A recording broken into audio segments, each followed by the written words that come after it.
WJBF, your home for memorable entertainment.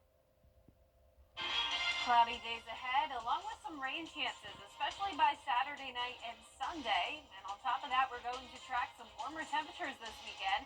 But the warmth won't last for long. We'll have a big cool down as we head into the new year. All those details coming up. Right now at 10, local stores are seeing a rise in shoppers, but not only because of the holidays. We'll explain why that is as your news at 10 starts now. Live from Television Park, this is WJBF, News Channel 6 at 10 on MeTV. Good evening, I'm Isabella Moody. Thank you for joining us. Coverage you can count on begins with small businesses are seeing an influx in sales during this holiday season, but for a different reason than some may think. After Hurricane Helene, many small businesses had to close, stopping the flow of customers. With almost 3 months since Helene hit the CSRA, some think this holiday season has been the largest they have had yet. It was maybe even like one of our busiest seasons we've ever seen this year. I think people have enjoyed like getting out in the community after kind of being stuck in for a little bit there. And it's so great to see everyone and socialize, and I think everyone's appreciating having the opportunity now to go out and that this business is open and it's still booming and we're still providing so much for everyone. One local restaurant says they wanted to make sure they still continue to serve the community by providing reasonable prices as catering, which was a big help with profits this holiday season. I'd say the holidays definitely helped out, but we also offered some holiday packages to make things a little bit more reasonable for folks. So obviously, being in the business, we want to draw a profit, but we also want to get our folks back to work and then offer decent meals at a reasonable price. Many small businesses are thankful for all the support from the community after the difficult few months and still supporting them throughout the holidays. I'm very appreciative of everyone that came in and came to us instead of shopping online. It's a great help, and we're just a small business with a few employees with families.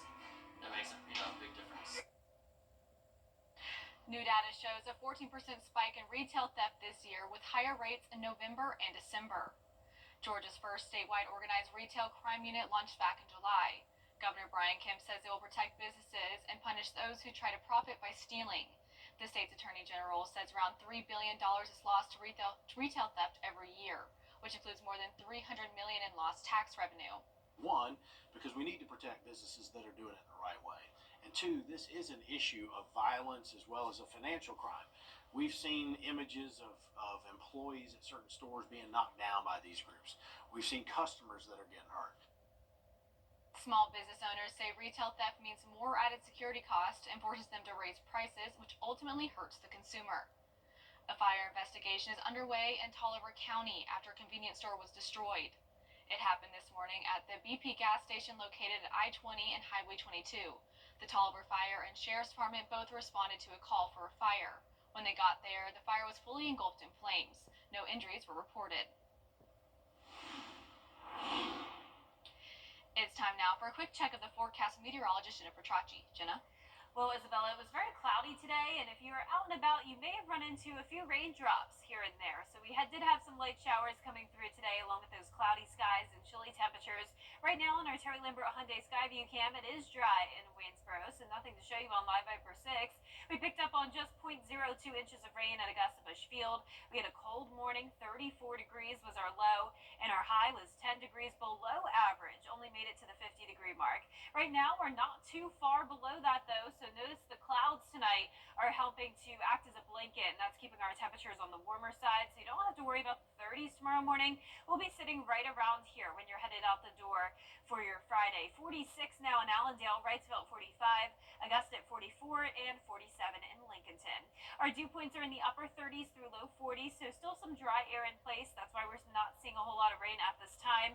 Winds are coming in from the northeast around 5 to 10 miles per hour. And as for our satellite and radar, just the cloud cover and isolated showers here and there across the two-state.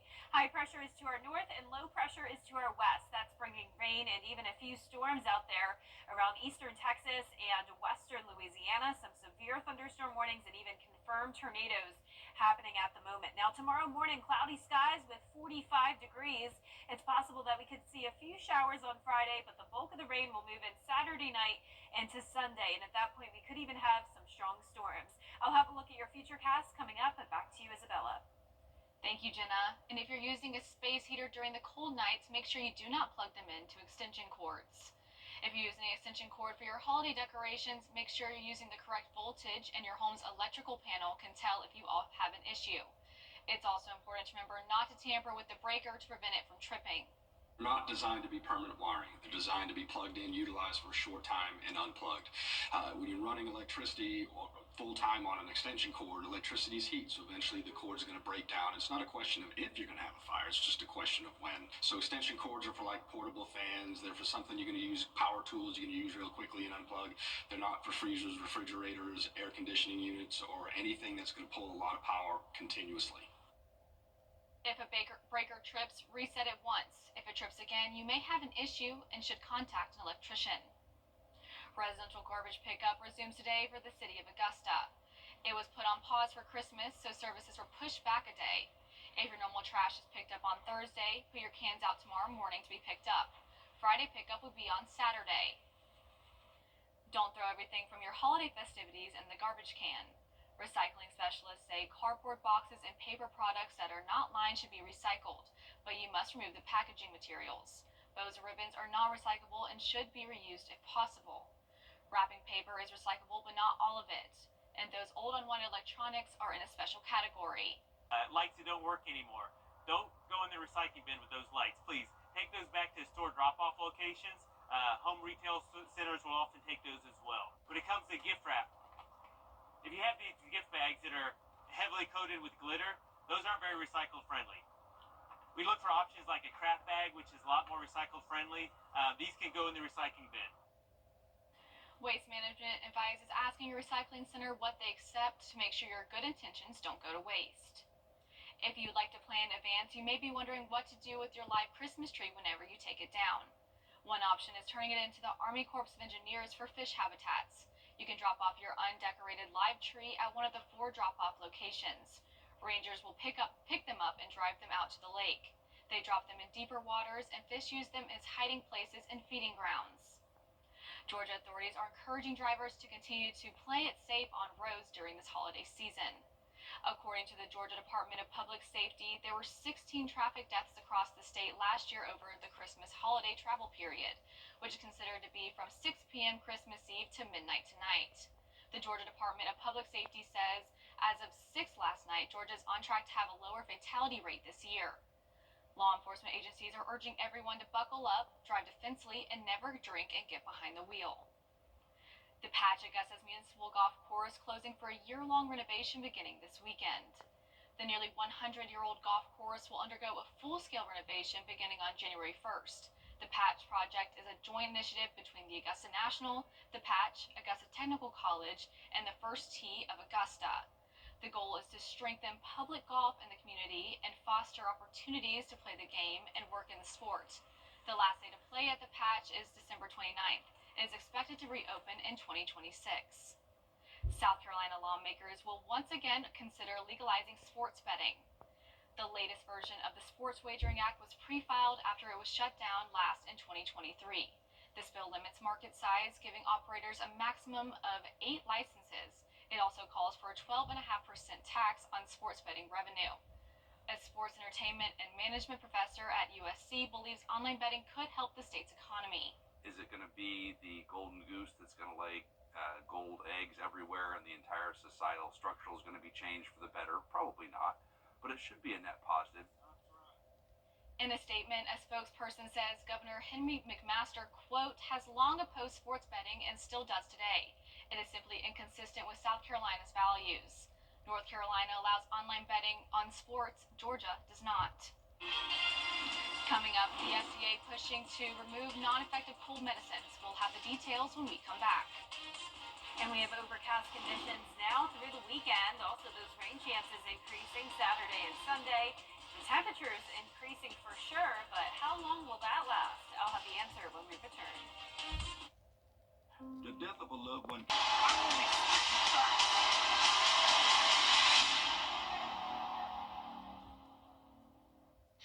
Everyday, ordinary people in the CSRA do extraordinary things to serve our community. Each month, News Channel 6 recognizes these outstanding volunteers with the Giving Your Best Award. Do you know an everyday hero who goes the extra mile to help others? Nominate them for the Giving Your Best Award by visiting WJBF.com and filling out the entry form. Sponsored by Science Co., Piedmont Augusta, Security Federal Bank, and News Channel 6. Now, your most accurate forecast with WJBF Live Viper 6. Welcome back. I hope you had a wonderful Christmas, and I hope you stayed dry today. We did have a little bit of rain across the CSRA, but nothing to show you now on Live Viper 6. It's dry and just cloudy still. This is a look at our Terry Lambert Hyundai Skyview Cam from Wellstar MCG Health. Chilly outside for sure, sitting at 44 degrees, but the temperatures are really not going to drop off any more than this. We'll be right around 43 to 46 degrees when you're headed out the door tomorrow morning. Northwest wind of 6 miles per hour, dew point of 42. Visibility is okay. Temperatures are very consistent across the entire area. All of us in the 40s. And you can see here on satellite and radar, we do have some cloud cover and spotty showers here around Atlanta, some more showers across the coastline, and then that low pressure system bringing the storms around Louisiana. Now for our area, we have high pressure up the east coast that is driving in a northeast wind, and it is putting us in the wedge. So tomorrow morning we'll have wedge-like conditions once again. That means it will be chilly, cloudy, and there is the chance of a few showers. So 45 in the morning, temperature is not climbing up too much. We'll only be in the low 50s in the afternoon. Once that wedge breaks, we will get all the way up to 70 degrees Saturday and Sunday. A spring-like weekend, but also a rainy one, especially by Sunday. So it's going to stay pretty mild as we head into the start of next week. New Year's Eve, 69 degrees, then dropping down to the low 60s on New Year's Day. And overall, kicking off that first week of January with below normal temperatures, I am expecting it to be cold. Now, the rain chances are up to 80% on Sunday. That'll add to our monthly total that we're only at around 1 inch so far. So typically we end the month of December around 4 inches of rain, so we could definitely use some rain, and all of that will be beneficial, but we don't want any storms, of course. And so far, Saturday is looking good. So this low pressure system will still be to our west at that point, with an enhanced risk across a good portion of Mississippi and Louisiana. Now, I am thinking this will slide to the east, and most likely we will be under a marginal risk for Sunday. So on our futurecast tomorrow at 6 a.m., a cloudy start, possible showers in the afternoon, but you can see the main action here is across Alabama. This is where we'll be watching for some strong to severe storms ahead of that cold front. It's possible that we could see some rain, especially by Saturday night, a few thunderstorms possible as this additional front moves into the area. So you can see storms out towards Atlanta. This only goes up to 6 a.m. on Sunday, but this will be into our area by the afternoon. A closer look at Saturday, though, so it won't be a complete washout, so still some opportunity to be outside enjoying the warmer weather, but keep an eye on radar, and if you hear thunder, be sure to head indoors. So no storms expected throughout the daytime on Saturday, but once again, we will be watching for the storm potential Saturday night into Sunday with that high rain chance. Drying out on Monday, scattered showers return on New Year's Eve, and then on New Year's Day, it is going to start to cool down. So, Isabella, we're going all the way back down into the 40s for highs next week. But first, we have the 70s this weekend, so we're up and down. Yeah, definitely going to be interesting for clothing-wise. Yep, definitely. The FDA says cold medicines do not work, and now the agency is moving to phase out the leading decongestants from hundreds over-the-counter medicines. But the removal process could take a while to finalize because drug makers and government regulators can potentially go back and forth for years. The medicines account for more than $1.6 billion in sales each year and are still considered effective in nasal sprays. But doctors say the sprays shouldn't be used for too long. The warning is you can only use them for 2 or 3 days, because if you use them for longer, they can actually cause a rebound or cause more swelling than what you had started with before. Experts recommend alternative therapies, including saline drops and rinses, as well as over-the-counter nasal steroids, but only after you've consulted with a doctor. Coming up, the latest on the plane crash that killed dozens on board in Kazakhstan, what the White House officials are saying happened up next. In the heart of the CSRA, the Georgia Cancer Center at Augusta University is at the forefront of change. It's not just a campaign, it's a movement led by the Cancer Center and powered by you. Learn how we're leading the way in clinical research and be a vital part of our groundbreaking progress as a community catalyst, because our volunteers are the heart of our mission. Donate today to fuel hope and healing in the CSRA. Learn more at WJBF.com/cause for the cure. Unlock the floors of your cause for the cure.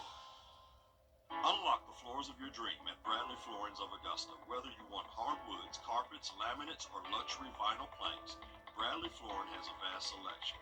From high-end shoppers to budget-conscious buyers, there is a product to meet your needs, such as our exclusive Leaving Legacy waterproof flooring. Our qualified staff will help you every step of the way during the buying experience. Stop by our showroom at 1940 Olive Road or on the web at bradleyfloorings.com. Want to get up close and personal with the weather? Request a school visit from Chief Meteorologist Jenna Petracci today. It's a cool and exciting way to bring the fun and fascination of weather to students of all ages. Or take a field trip to our state-of-the-art studios at Television Park in Augusta. It's an interactive experience your class won't forget. Request a live Viper 6 school visit or studio tour by signing up today at WJBF.com/school visit. WJBF News Channel 6 would like to thank everyone who donated toys for the Giving Your Best Toy Drive. Because of your generosity, Project Life Augusta provided hundreds of local children in need with the joy of Christmas this holiday season. It's the true spirit of giving your best, and we thank you. The News Channel 6 Giving Your Best Toy Drive is brought to you by Piedmont Augusta, Security Federal, and Science Co. U.S. officials say Russia. Coming up, the Georgia Tech Yellow Jackets preparing for their bowl game against Vanderbilt. More on that game next. Welcome to Nissan. Are you interested in test drive? Absolutely. There's the all-new Kicks, the new V6-powered Frontier, and the Nissan Rogue. Consumer Guide's Best Buy 10 years in a row. finished with all your holiday shopping? We are now. Hurry in to the Nissan year-end sales event. Get 0% financing for 60 months on Rogue, one of 6 Nissan vehicles with starting MSRP under $30,000. To get the weather, you need to see the whole picture. That's why Live Fiber 6 gives you the Skyview network. Get a live view of traffic and weather from all over the CSRA. Available online 24 hours a day at WJBF.com and the free Live Fiber 6 mobile app. The WJBF Live Fiber 6 Skyview network, powered by Terry Lambert Hyundai. Low prices, big selection, and committed to quality customer service. WJBF News Channel 6 proudly. Now, WJBF sports coverage you can count on. Bowl season is underway in college football, and Georgia Tech is getting ready to play in the Birmingham Bowl. News Channel 6 sports director Gianna Seplu has a preview. The Georgia Tech Yellow Jackets have one final day to prepare for the Birmingham Bowl against Vanderbilt. Friday's game marks the 39th overall meeting between the two teams. The Yellow Jackets haven't lost to Vanderbilt since 1941, but one trait these two teams shared this season is beating top 10 opponents. Everybody's excited and ready to get out there and play Vandy.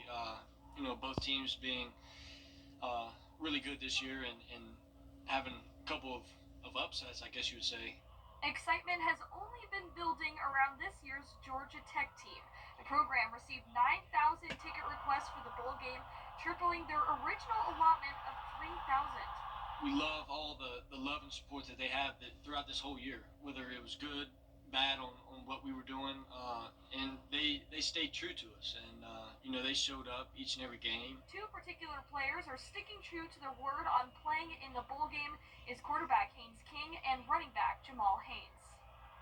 It starts with the quarterback. If your quarterback isn't tough, resilient, your team's not going to be tough or resilient, and that's not even in the question. If I can go, I'm going. The opportunity to compete, that's what I'm about, that's what I'm for, and if I have the opportunity to strap up in another GT helmet again, hey, I'm taking that full opportunity, hands down.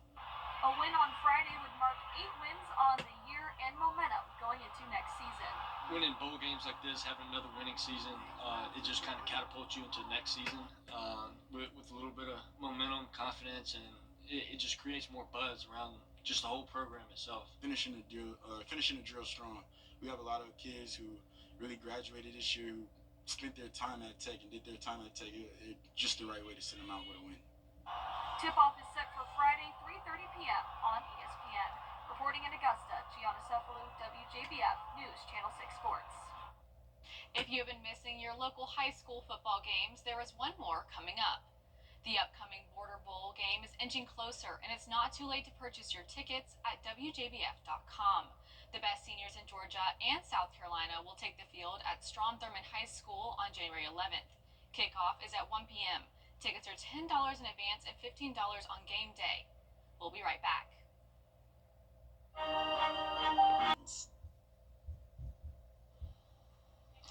And last but not least, today is the first day of Kwanzaa, and the Brooklyn's Children's Museum is kicking off its 17th annual celebration. Corey McGinnis has more on the event that brought African culture heritage to life.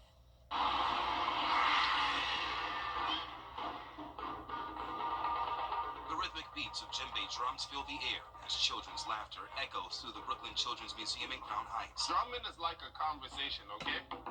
Thursday marked the start of the 17th annual Kwanzaa celebration, New York City's largest family-oriented event of its kind.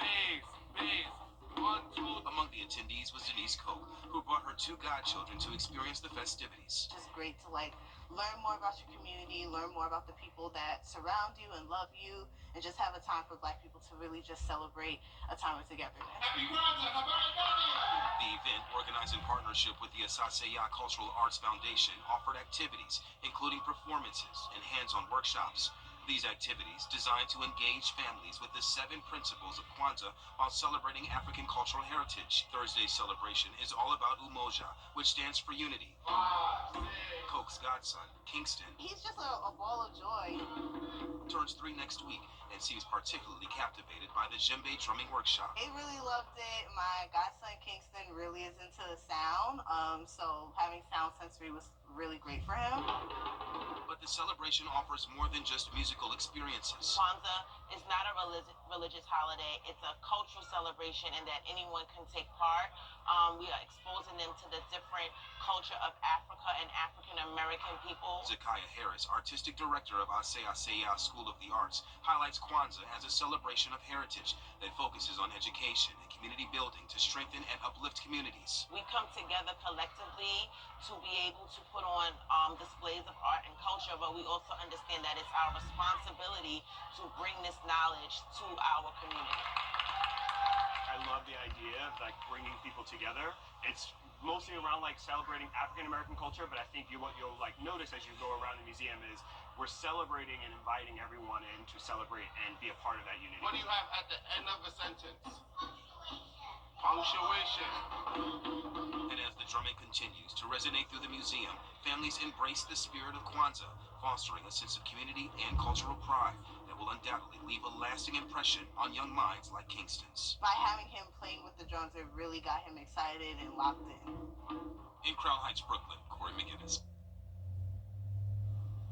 Oh, they just had so much fun doing all that. Yeah, it looks like a really fun event and really cool to see the young children there to be educated young about what Kwanzaa means. Yes, absolutely. Yeah. Well, our 10-day forecast showing temperatures changing a whole lot. We're going all the way up to 70 on Saturday and Sunday, and then we'll be in the upper 60s for highs Monday and Tuesday.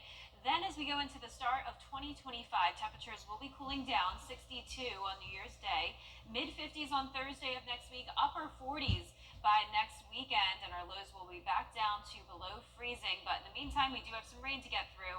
Those rain chances going up on Saturday and Sunday. The news continues at top of the hour on WJBF News Channel 6 at 11. And Hogan Heroes is next here on WTV.